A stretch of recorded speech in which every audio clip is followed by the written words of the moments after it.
Welcome back to the AM show. Now, a reminder that the AM show is sponsored by Syntex Tanks. Syntex Tank, strong, tough. Let's delve into our big stories for today. And one of them has to do with an interaction with the Minister for Labour, Jobs and Employment. We know how the Labour front has become. I mean, recently the TUGH were on strike over something, a misunderstanding. They were calling on the Minister of Education to resolve. I mean, it sits in his ministry as well, so we'll try and pick his thought on it. But recently, he traveled, and the reason why he traveled to Ethiopia was because he has been chosen as, for a very important chair. He is now the co-chair of the tripartite high-level session of Fair Recruitment Initiative Conference. But Doc, good morning to you and welcome to the studio. Thank you. Maybe we start from this particular one. What's your job here? When you were the co-chairman for the tripartite high-level session on Fair Recruitment Initiative. Good morning to you and good morning to all our viewers. Essentially, there was a comprehensive view about labor ministers across board in Africa, and I was informed that, there was a visit to my office by the African ILO meeting. Okay. And when they came, they informed me about their decision to appoint me as a co-chairman with the chairman of the labor minister of Qatar. Okay. To be a co-chairman of the tripartite high-level session of the fair recruitment in the ILO in Geneva. And this happened in May? It happened in May. Okay. And subsequently, I was also invited to make a statement at the International ILO conference in the same Geneva. Okay. I did so on behalf of the country and on behalf of Africa. And then, based on that, the African Third African Job Creation Forum in Ethiopia, I was invited to also participate in that forum. Okay. And I went there. The whole conception about job creation is very crucial for Africa. If you understand the population dynamics, Africa now hosts the biggest young people in the world. It's a youthful continent. It's a youthful continent. And we are not developing commensurate to the population growth. And so we have excess labor, and excess labor because development is not, in line with the number of people who are emerging into the labor market. And so that's the reason why we are letting some go out to go and work. So it has become a terrible issue, as an issue that has to be tackled. Because as we all know, existing labor without jobs to do creates a problem. Yeah. And people many of them call it a national security issue. So we are in a difficult situation in Africa to make sure we bring up our economies to commensurate with the growing population, or we create opportunities for them to go and work rather than the way they go through the sea and die on the way, desert and all that.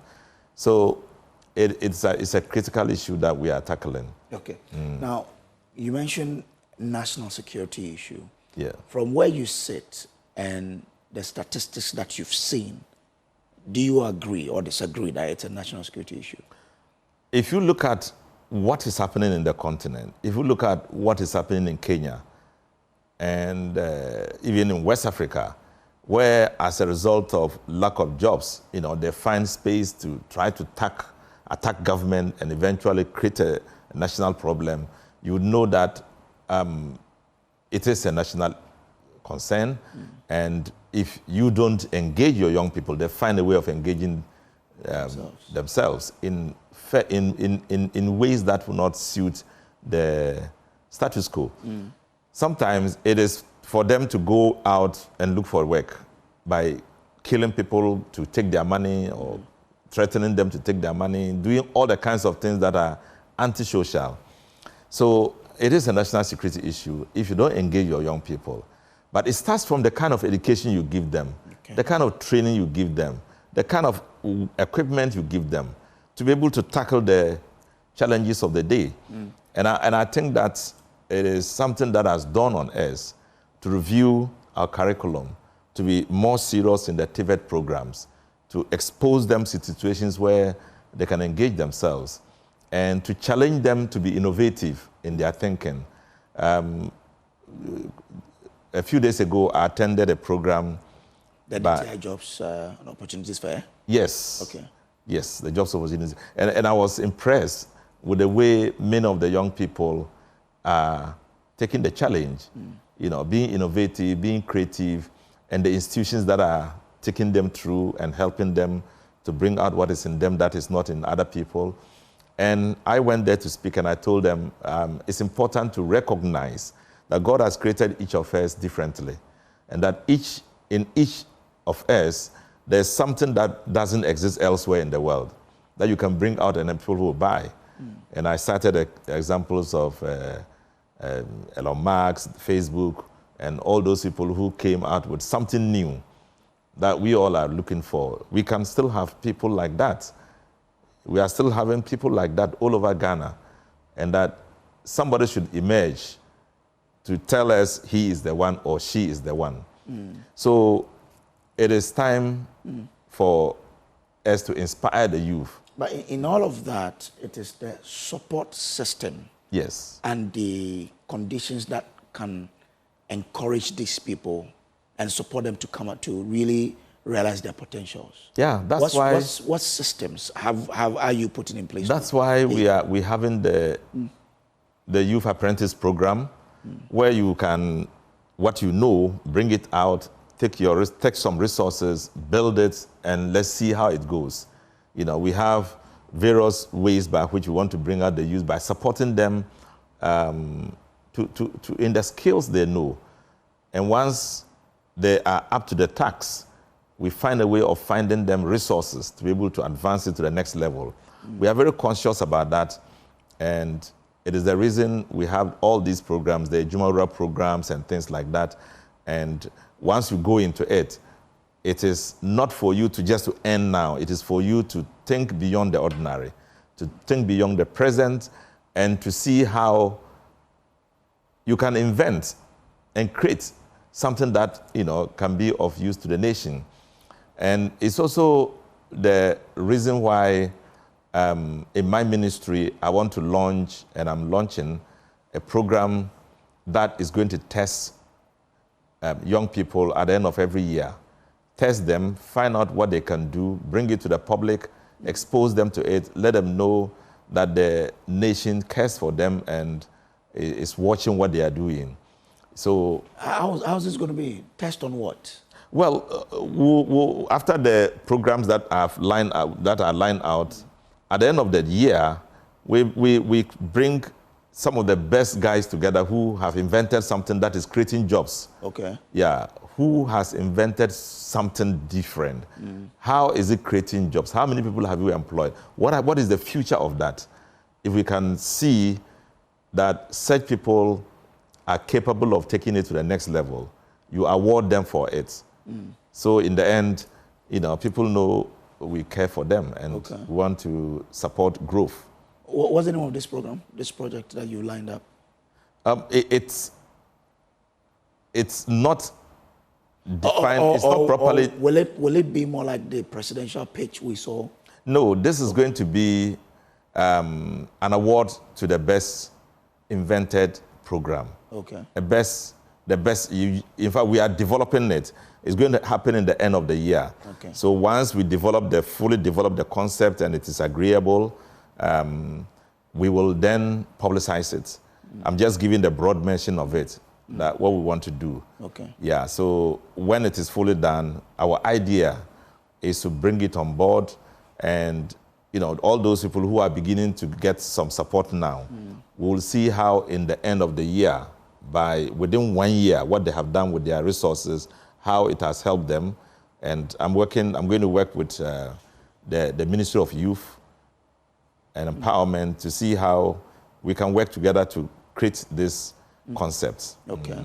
Yeah. So if a youth is in Kumbungu and is listening to us, yes, in terms of the support systems that have been put in place to aid young people to come up with their innovations and entrepreneurial skills, what can he or she do to access these sort of support systems?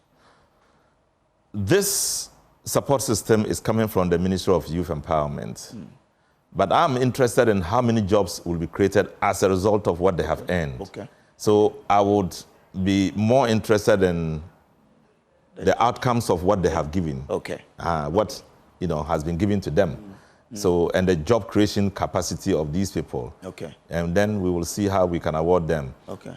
Yeah. So it means that you'll be following where the support goes. Yes. If you get the support, you are monitoring to see, are you creating the number of jobs you said you will create? Yes. Okay. Yes. Okay. And if you create more support to come? Yes. Okay. If you then we will recommend you for increased support. Okay. No longer the basic support you are getting. Okay. You would have gotten something that would have encouraged us that, look, this guy, given the needed support, can create more jobs for the people of Ghana. Beautiful. Yeah. Okay. Interesting. But when we were speaking about the unemployment and being a national security issue, you gave us the Kenya situation. Yes. What is the Ghana situation? Because I'm sure from where you are sitting. Well, the Ghana situation is being tackled fully. Okay. We have come to office and realized that the total number of young people who are unemployed range between 15% and more. We have taken note of that, and we have launched into it very aggressively, and that's how part of our effort is going to make sure many of them who are not employed here can be given temporary jobs outside the country. And when they gain some experience, they come back into the system well prepared to function. So all the jobs situations we have spelled out by the Youth Empowerment Program are only a part of the total effort we are doing. We are going to expand the public service, and we are expanding it. So there will be more employment in the public Yeah, there will be more employment. Okay. Because of the nature of the economy we have inherited now, we have not opened it up fully. We are building it up this year. It takes shape by the end of the year when the economy is stabilized, and then we open it up and give more space, through financial clearance to many of the organizations to engage more people because of our effort at 24-hour economy to create opportunities for people so work can be a continuum rather than a stagnation in the process. In the public sector? In the public service. Oh, so the public service will have the 133? Not all of it. Okay. Many of them that have the need will do that. Okay. And the private sector would also be given space. Many of them have already applied to the 24-hour economy secretariat, and would see how we can instigate a process by which they too can increase their number of workers to commensurate with the 24-hour 133 program. Okay. So this year, how many people will government take on? Next year, how many people do you think you will take on? Well, it is not about the numbers we can provide now. It's about the exposure of the system for people to get in. We intend creating 2 million jobs. For the 4 years? For the 4 years. 4-year period. It is our commitment. You expect, you aim high. Whatever happens, our expectation is that we'll create more jobs to tackle the key issues about unemployment and to engage our young people, and to also make sure our economy is not just crawling, walking, but running. Because remember that if we look at the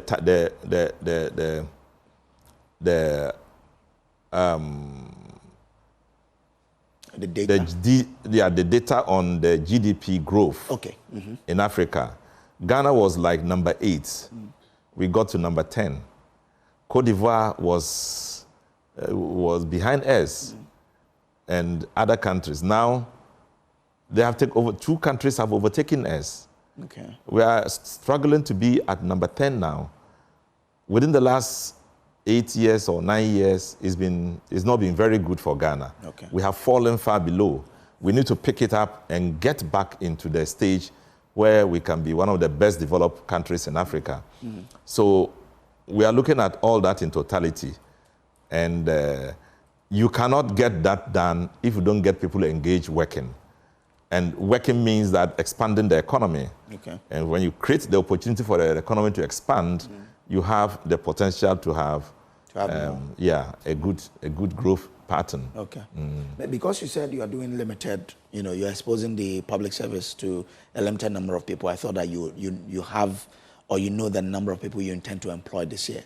No, we are not saying that we are exposing them to a certain limited number of people. I'm saying that we are going to expand it. Okay. Create opportunities for more people. Though now, if the private sector is coming in to say, look, we want to do it, but we are afraid that we might not get the needed security. And we said, look, don't worry, we will still give you security. It means that you have to increase the police presence in the system. So it means that you'll be expanding the police sector. We may take people more than 10,000 in the police service. In the forces. Okay. Yeah. So the security service combined. Yeah, I'm saying it will be more this year. 10,000. It's not necessarily this year. Okay. It's part of our commitment to increase the number of people in the security services to make sure we provide the needed security, to make sure there is enough security to police the operation of the 24-hour economy. Yeah. And also we would be looking forward in the other areas where we would require passport office and other offices that want to operate 24 hours. We will provide them with also the needed security and increasing number of people to work in there. Okay. And et cetera, et cetera. I'm sure when the 24-hour economy managers are given the opportunity, they will give you a more exposed, intense, But the unemployment rate, you say 15% upwards. Yeah. It should be exact, isn't it? If it's we were, at the time we were taking over office, we have about 14.7% unemployment rate. Youth unemployment. Okay. And if you bring it down to 15, if you bring the youth down to 15 years, if you bring the number of youth from 15 years, then it has over 20%. Okay. Yeah, of unemployed youth. And I tell you, I've already explained that the youth is the majority of people now. All over Africa, we have a youth population. That sector has superseded our ability to develop in accordance. So we need to tackle it more forcefully. And that's why John Mahama's administration has created this youth empowerment ministry and given it a very strict, focus to tackle young people and to create job opportunities for them. From where you sit, would you agree with people who say that it's because of unemployment that we have the Galamsey at where it is? Yeah, generally, I will agree with you because I told you when young people are not properly engaged, they find a way of engaging themselves. And so if they hear that there's gold in this place and you can go and dig and find gold at one point and gold is selling at this, you can easily get money and you can build your house, you can buy a car, they will dash there to look for it. They will die for it. Because, here is a young person who has just gotten married or is about to marry. His friend is married. He doesn't know what to do. His education is poor. He doesn't have a skill. What else does he do? Look for money. Where is the money? They say Galamsey. Then he dashes there, destroys the forest, destroys the sea, the river, just because he wants to take something. So that's why building them, giving them skill training is important for us. And that's why our emphasis is there, that we activate our TVET programs, increase technology in the job and skill requirements, project them to be to go into the job market and then find space for them. It is something that we are not losing sight of at all. Do you believe that will help you fight the Galamsey? It will help us, but it's a combination of effort. If you are used to something, if you are used to Galamsey as the only source of your income, it will be difficult to pull people away out of it. So we are using other efforts to bring them out forcefully, and the other way is get them alternatives. And getting them an alternative is one of the areas that many of them, after going through some research findings, indicates that many of them want to leave, but they want to build a skill. Okay. And so we are working on that. Okay. So it means that is backed by research? Yeah, it's backed by research. Which means that if at the end of the day you do all of that and it's not able to deal with it, then we are faced with a huge challenge. Then you are faced with evicting them forcefully, aggressively. Because when you come to the point when the nation's health and security is at stake, nothing should stop it. The health of this nation is at stake if we are drinking bad water. The security of this nation is at stake if we clear all our reserves. And the economy of the state is at stake if what is sustaining the economy, the minerals, is hijacked by foreigners and people who will not follow our laws. Then you have to use every effort to make sure you restore the system to its normalcy. Okay. Do you believe you can do this? I believe so. I believe so. We can do it, and we are doing it. A lot of people have already left the Galamsey areas, and I commend the minister for efforts he's making. His submission to cabinet is very much appreciative, and I know that he's still yet to do so much. Okay. You mentioned the job abroad policy. Yeah. Really, how is it like? How has it been formatted or put to ensure that we derive the maximum benefit out of this? Okay, so I can see young people are in a hurry to join the system, and people who are also doing business are in a hurry to say there's space here, there's, you know. Now, we've taken note of all that, but in my ministry, I intend working with the Ministry of Youth Empowerment to fashion out a way, and we are doing it very quickly, fashioning out a way by which we can throw out a portal out in the system, and young people can apply. We interview them, get those that are properly qualified, capable, and then we expose them to the companies that will take the next level of them. We are working with the private sector, which is very important for us. So in the next few days, I'm going to get the people who are in it. I mean, the technocrats or the technical guys? Yeah, the technical guys. Okay. We are hiring a company that can work very closely into the system, develop a portal, and they have developed it already. I examine it, and I think it's very, very, very good. People can go into it.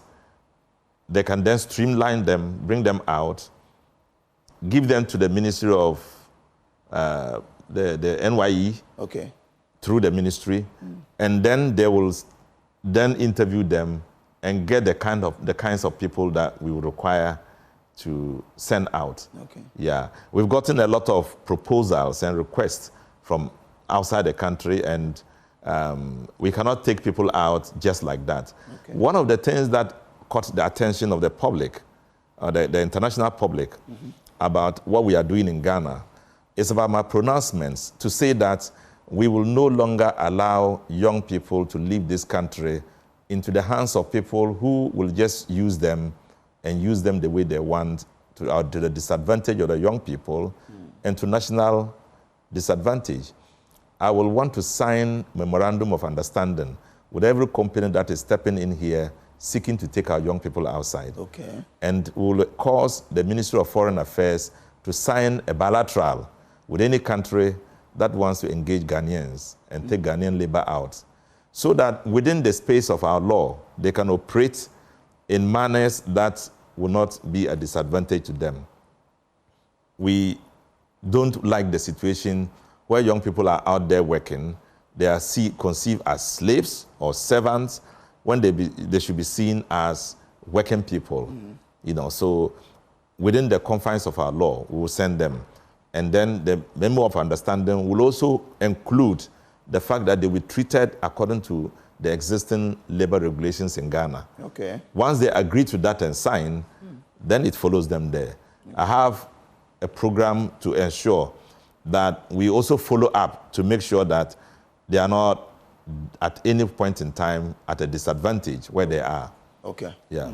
And so this will deal with the more treatment we sometimes hear from, allegedly, Yes. from countries like Kuwait and what have you, where people are abused. Yes. Is this part of the strategy to ensure that this is dealt with? Yeah, it's part of the strategy. In fact, when I came in, I noticed that my former minister, Honorable Pelpuo, yeah, had banned the export of our young girls as domestic workers to the Gulf. Yeah. I endorsed that. I endorsed it, and I made a wider pronouncement about it. Okay. And I think that it's part of our commitment not to expose our young people to such maltreatment. So that would not be part of the work abroad program? For presently, we are taking it out. Unless we can be sure that they signed this agreement and will be bound by it, that they will treat them as workers, not as servants, okay, and not as slaves, and not to maltreat them in the manner we saw in the system. Okay. Yeah. I'm reading from ajoonline.com that the work abroad program has been launched with Romania as the initial destination for skilled workers. Yeah, Romania has come forward. Okay. We are yet to sign the memorandum of understanding with them. They are requesting us to do so. They came here and they want us to visit them and then sign the agreement. But even before that agreement, I understand that they have approached the presidential, the Minister for Presidential Initiatives. Okay. Okay. Special initiative. Yes. And some process is going on. Okay. Yeah. But it's all going to be culminated into ensuring that we sign an agreement with them. We don't just want to take it up and move forward when we don't agree on very, very substantial issues, you know, just to protect our workers. Okay. Would something be accruing to the state if the state is the one in charge of facilitating the workforce or labor from here to other countries? Okay, right now, I have taken myself away as representing the states in employment creation and not to deal directly with the companies that are taking them. Okay. But so just YA will be doing that? YA will be doing that. Okay. Yeah. Interesting. Now, earlier you mentioned that when it comes to job creation, we know that the private sector is one important sector of creating jobs. Yes. And you are bringing in the 24-hour economy, and you say that you support the private sector. Yeah. Aside security, is there any other support that you'll be giving the private sector to aid them in creating the jobs that you're looking for? Ask the question again. I mean, aside the security that you'll be providing for these companies. Yes. You mentioned that they've come asking for protection. So you'll be giving them that security. Yeah. That would lead to the employment of some 10,000 people in the security forces. And I'm asking, aside security, aside protection, are there any other support you're giving them to boost them or aid them in creating the jobs? Yeah.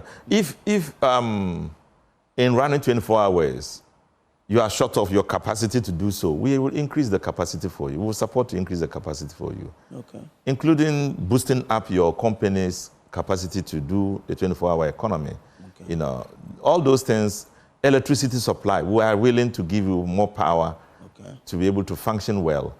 We are willing to support you in other ways that will provide enough capacity for you to do what you want to do. Okay. So it's an important area for us. Okay. Will it include providing some financial support? Yes.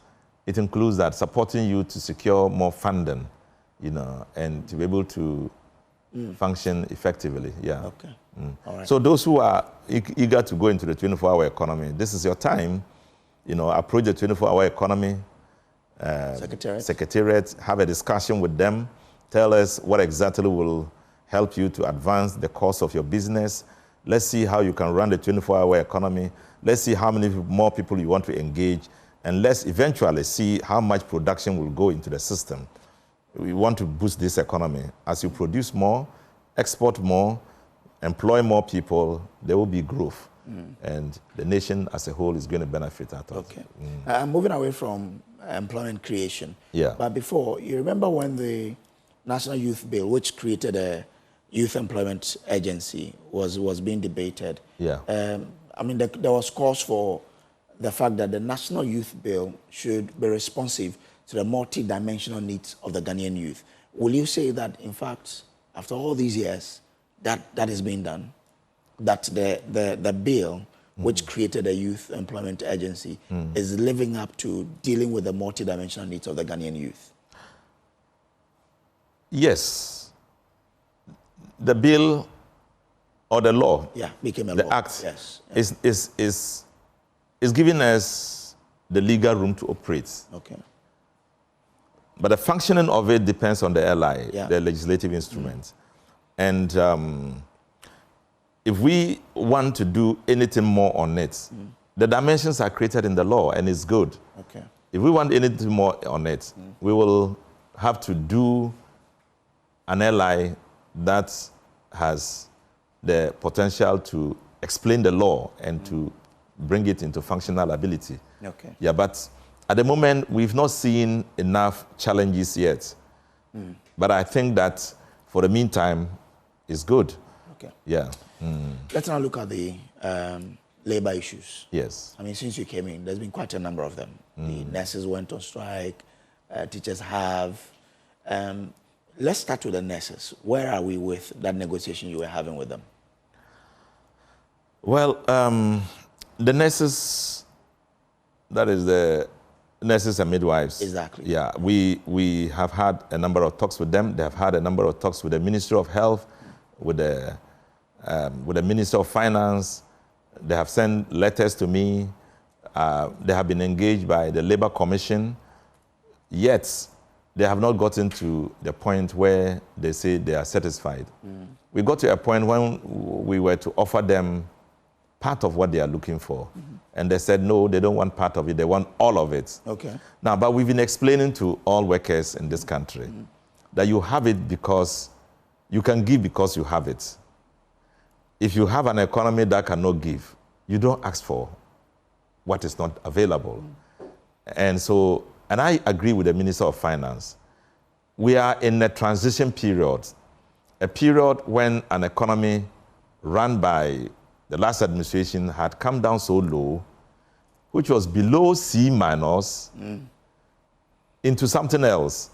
Now we have picked it up from below C minus, a bankrupt economy, to a C minus, to a C plus, moving to a B.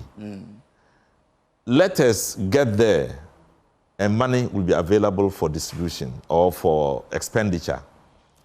If you cannot get there, and just at the beginning of your effort to get the economy back on track, and you start spending above your means, you will spend your capital, and the nation will be at its knees. Who is not happy with the fact that the cedi is standing strong against the dollar?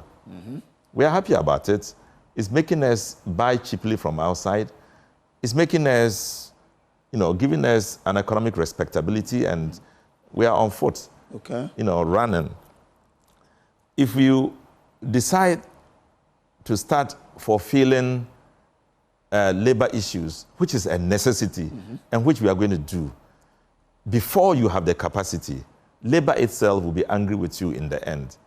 You give the money to them, you run into a deficit, you have a situation where the economy itself can no longer function the way it should function, and then the cedi will be haywire, growing above expectation, below going down below expectations, and eventually the whole nation will be jammed. So you see yourself asking for more, because every time you ask for more, you take it home, inflation is high, you can't buy, it becomes a problem. Okay. Part of the advantage, which we explained to them at the beginning, at the talk when we were having the base pay negotiation, was that we are going to make sure the economy itself pays, without us saying we give you this.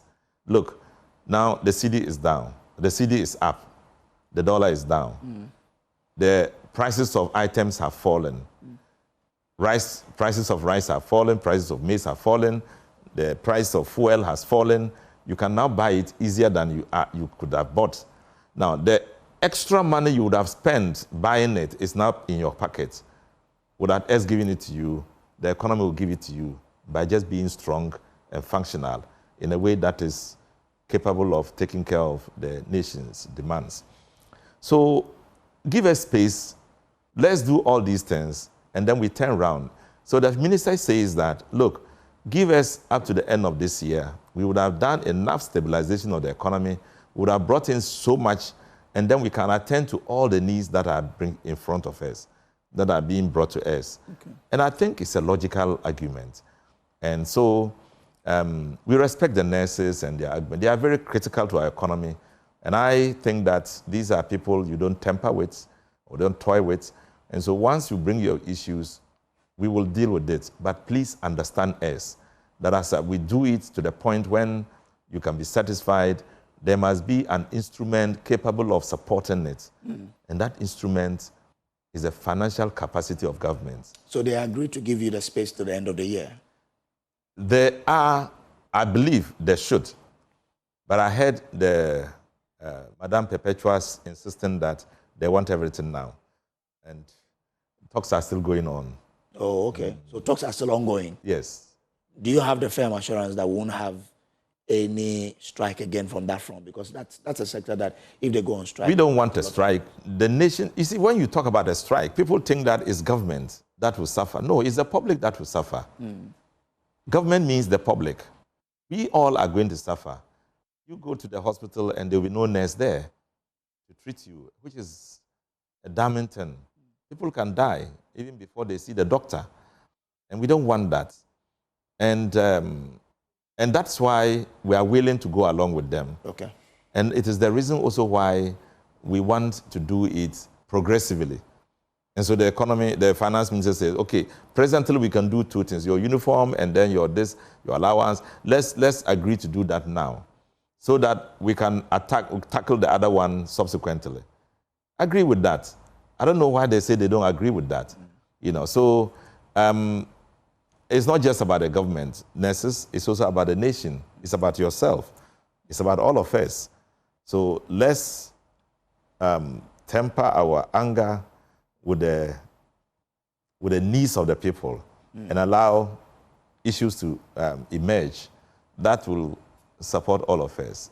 But because you are the one ultimately responsible for them and for all of us, that's why they ask you that they put their requests in front of you. You need to honor them. And that's why if they are declaring strike, they're not looking at the impact on the public, but the backlash that your government will suffer. Yeah, so that is why we all have to understand. When you get up and you say you pray for the nation, you pray for the leaders, it's not because the leader will give you something. It's because you want the leaders to lead a nation that everybody will benefit. Okay. Now, if you bring down the leader because you think it hasn't satisfied a particular requirement from you, you are bringing down the whole nation. So there is an integral situation. Okay. You can't, separate them. Okay. And I guess you are having chat with all the unions to give you that space. Yes. They've agreed to give you the space. No, the labor issues are dynamic issues. Yeah. Yeah, you bring it up, they bring up something, so you continually have to have a chat, discussion with them. And let me commend CLOSAC. CLOSAC is also very angry. They want to come on board, and they also want to go on strike. And we are still talking to them, and I'm appealing to them as well, and the university teachers and University Workers Union and all that. This is a period we can absorb everything we are facing now until we can stabilize and respond to it. Yeah. All right. Doc, I'm grateful to you. Thank you. For coming on our show. But this co-chair, are you still doing something in relation to that? The co-chair for fair employment. Are you still doing something on there, or you are done once the conference was over? Oh, yeah. For the meantime, yeah, we are done for now. But at every point in time, when there's a need for us to take an action or to go for the next conference within the year, the two co-chairmen will have to go out there and monitor. Yeah. All right, Doc. I wish you all the best. Thank you. Thank you for finding time to pursue the show. This has been the AM show. Dr. Rashid Pelpuo is Ghana's employment minister. He says he's doing everything he can to ensure that labor unions do not strike. Well.